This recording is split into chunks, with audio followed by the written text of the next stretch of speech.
भाई गुरु बहन के। तो चलिए अरमिल आखर बुक के कहानी सुने दिल से दिल तक। साहब की अनुभूतियाँ आप लोग ज़रूर सुनिए दीदी।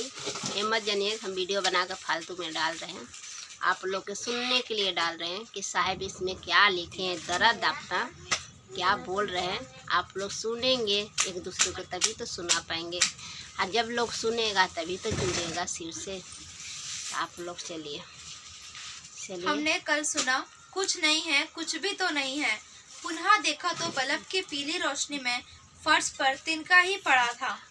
और आगे दूसरे दिन थी वसंत पंचमी, ज्ञान की देवी माँ शारदा की पूजा।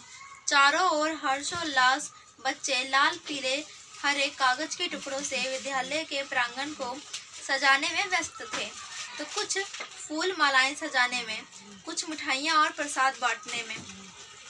जहाँ वीणा वादनी के आशीर्वाद से अंधकार से प्रकाश में जाने का मार्ग प्रशस्त हो रहा था, वहीं दूसरी ओर भ्रम और विस्मय में डूबे हरिंद्र अपनी ज्ञान की परिधि को विस्तृत करने में लगे थे।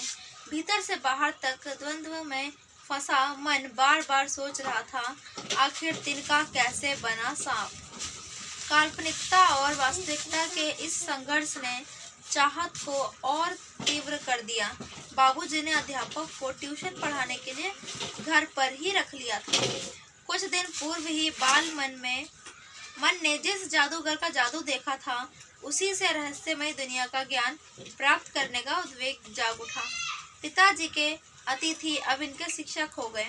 उनके साथी जल्दी ही घुल मिल गए।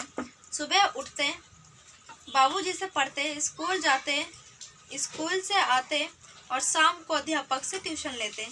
पढ़ाई के बाद जादू सीखने का जुनून इनके सिर चढ़कर बोल रहा था। फिर क्या था, जीवन ने नई करवट ली। एक नया इतिहास बस लिखे जाने से थोड़ी ही दूर था। कभी कभार मोहल्ले में अपने हम उम्र साथियों के साथ खेलते। इनका खेल भी तो था अजीबोगरीब, भूत प्रेत जादू टोना का खेल। किसी से भूत पकड़वाने की नौटंकी करवाते, कभी स्वयं ही भूत भगाने वाले तांत्रिक का अभिनय करते। इनके ये अस्वाभाविक खेल आस पड़ोस में चर्चा का विषय बनते जा रहा थे। कोई इन्हें सिरफिरा कहता तो कोई असाधारण अवतार। पड़ोस की ताई आकर मोहल्ले में चल रहे इन अनगढ़ प्रलापों से माँ को अवगत कराती रहती। उनकी बेबस अश्रुपूरित आंखें चुपचाप सब कुछ देखती सुनती रहती। माँ तो माँ होती हैं, उसे बहुत खिंच होती जब उसके कलेजे के टुकड़े को कोई सिरफिरा योगी और अघोरी कहता। माँ अक्सर समझाया करती, लेकिन क्या करते हरिंद्र, कुछ ऐसी ज्योति ही जग गई थी अंतस में। माँ कहती, बड़कू मैं तुम्हारी कौन सी बात नहीं मानती, क्या तुम मेरी एक भी बात नहीं मान सकते। इस पर तपाक से बोलते हैं, माँ मैं चमत्कार सीखना चाहता हूँ, तो इसमें हर्ज क्या, आखिर आदमी ही तो सीखता है ये सब।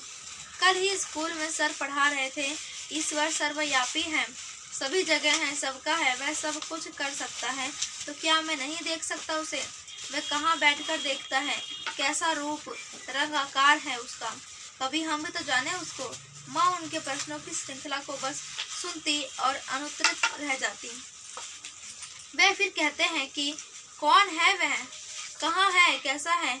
परमात्मा अगर सभी जगह है तो हम मंदिर मस्जिद गुरुद्वारा क्यों जाते हैं। सबके लिए है तो फिर पंडितों और बाबाओं की क्या जरूरत है। भगवान क्या इनकी निजी वस्तु है, जब देखो तो इन्हीं से राय लेती रहती हो।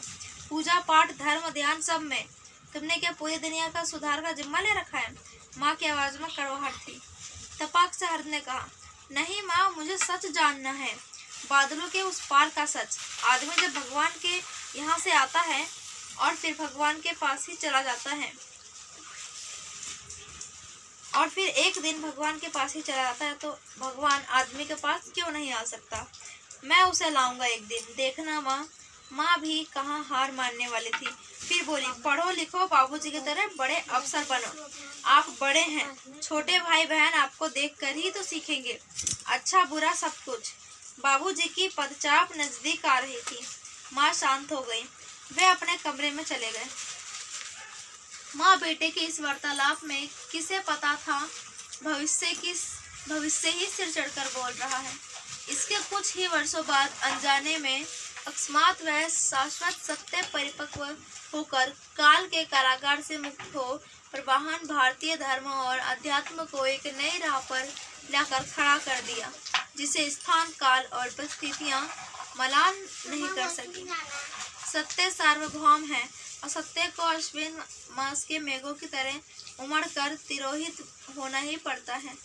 जड़ता, अज्ञानता और अंधविश्वास का अंधकार जब भी गिरेगा, सत्यम शिवम सुंदरम दावनल की तरह धधक उठेगा। ये सत्य वेदों, ब्राह्मणों, आर्यनों, उपनिषदों, स्मृतियों और पुराणों की परिधि से परे है, जिसकी प्रासंगिकता अजय और अमर है। एक रात वे आवास के पिछले दरवाजे से निकलकर अचानक अध्यापक के कमरे में जा पहुंचे। साधना और सिद्धियां सिखलाने की जिद करने लगे।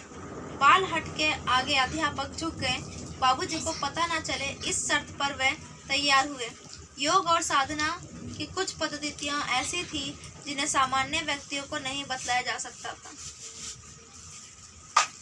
लेकिन हरिंद्रानंद अपनी लगन और परिश्रम के बल पर सीखते रहे। इनके भीतर कुछ जानने और समझने की इच्छा शक्ति कभी अशक्त नहीं हुई।